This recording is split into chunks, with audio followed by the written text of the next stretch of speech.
Hello everyone, welcome to my channel. और आज का डिस्कशन कोर्ट फीस से रिलेटेड है। जैसे कि मैं अपनी वीडियोस को देख रही थी, उस पर किसने किसने क्या क्या कमेंट किए हैं, किसकी क्या क्या नीड है, तो मैंने उसमें पाया कि एक वीडियो जो थी वो इंजंक्शन सूट से रिलेटेड थी। उस वीडियो के नीचे कमेंट था कि मैडम कोर्ट फीस कितनी होगी, तो उसको लेकर के मैं ये वीडियो बना रही हूँ। तो कोर्ट फीस कितनी होगी ये जानने से पहले हमें जानना होगा कोर्ट फीस है क्या। कोर्ट फीस जनरली एक फ़ीस होती है जो हम कोर्ट को देते हैं अगर हम कोई भी सूट फाइल कर रहे होते हैं। तो अब वो किस चीज़ पे डिपेंड करती है, कैसे फिक्स्ड होती है, क्या क्या होता है उसे डिसाइड करने के लिए, और क्या उसे हम कैश में देते हैं या फिर कोई और तरीका है उसे पे करने का, उन सारी चीज़ों को हम इस वीडियो में डिस्कस करेंगे। तो सबसे पहली बात, कोर्ट फीस क्या होती है। कोर्ट फीस जनरली एक फ़ीस होती है जो फिक्स्ड होती है ऑलरेडी। अगर आप किसी सूट को फाइल कर रहे होते हैं केस में तो उस पर दिया जाता है।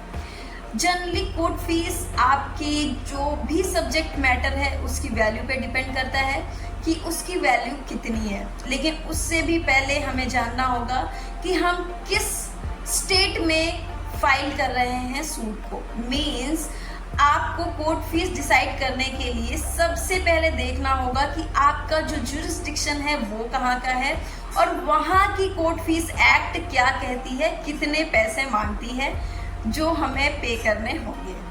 सेकेंड थिंग आता है कि नेचर ऑफ सूट। सूट का नेचर क्या है उस पर भी कोर्ट फीस डिपेंड करती है। उसके बाद ही फिक्स होता है कि आपको कितनी कोर्ट फीस पे करनी पड़ेगी। थर्ड थिंग आती है कि आपका वैल्यूएशन क्या है। मीन्स जो सूट आप फाइल कर रहे हैं उसकी वैल्यू क्या है, सूट वैल्यू क्या है, उस पे भी हमारी कोर्ट फीस डिपेंड करती है।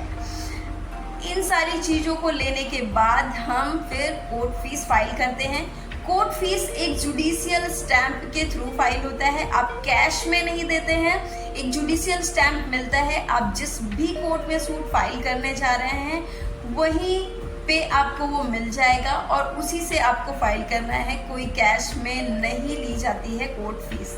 तो अब आप मुझे लगता है समझ गए होंगे कि जब भी कोर्ट फीस कोई डिसाइड होती है तो उसके लिए कितने सारे एलिमेंट्स आपको देखने होते हैं। सबसे पहला एलिमेंट आपको जुरिस्डिक्शन देखना होगा, किस कोर्ट में आप फाइल कर रहे हैं। देन आफ्टर आपको देखना होगा कि जो भी सूट है उसका नेचर क्या है। मीन्स आप इंजंक्शन सूट फाइल कर रहे हैं, cancellation of sale deed file कर रहे हैं, तब उसका क्या वैल्यू बनेगा। उसके बाद आपको फाइल देखना पड़ेगा कि वैल्यूएशन क्या है। मीन्स आप जो प्रॉपर्टी है, जो सब्जेक्ट मैटर है उसकी वैल्यू क्या है, सूट वैल्यू क्या है, उसके अकॉर्डिंग ही जो है आपका कोर्ट फीस डिसाइड होगा। तो इन सारी चीज़ों को देखने के बाद कोर्ट फीस डिसाइड होती है। तो मैं ये नहीं कह सकती हूँ कि आपको कोर्ट फीस कितनी देनी पड़ेगी। वो मैंने जो वीडियो बनाई थी मैं यूपी से बनाया था और वो इंजंक्शन का सूट था, इसलिए मैं आपको यूपी के लिए बता सकती हूँ कि यूपी में जो इंजंक्शन का सूट है उसमें minimum value means minimum court fees 22 rupees and 50 पैसा पड़ता है and the maximum is 500 rupees. तो अब मुझे लगता है आपको कोर्ट फीस का जो भी प्रॉब्लम है वो समझ में आ गया होगा। और कोर्ट फीस को और अच्छे से जानने के लिए आप अपने जिस स्टेट में आप प्रैक्टिस कर रहे हैं वहाँ का कोर्ट फीस एक्ट लीजिए, क्योंकि एक कोर्ट फीस एक्ट आता है जो जनरल आता है, वो होल ऑफ द इंडिया में कवर करता है, बट उससे आपको कोई भी बेनिफिट नहीं मिलेगा। तो आपके लिए जो प्रॉपर बुक होगी वो होगी कि आप जिस स्टेट में हैं वहाँ का कोर्ट फीस एक्ट लीजिए।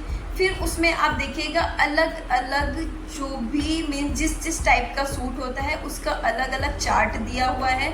उसके बाद आपको एक चार्ट मिलेगा जो वैल्यूएशन मीन्स जो मार्केट प्राइस है या फिर जो रेट है आपकी प्रॉपर्टी का उसको दिया हुआ कि अगर आपकी प्रॉपर्टी इतने रुपीज़ है मीन्स इतना फिक्स होता है कोर्ट फीस, तो उस पर आपको इतना देना पड़ेगा court fees. Okay, thank you. I think आप लोगों को सब कुछ समझ में आ गया होगा। Okay, thank you, bye bye.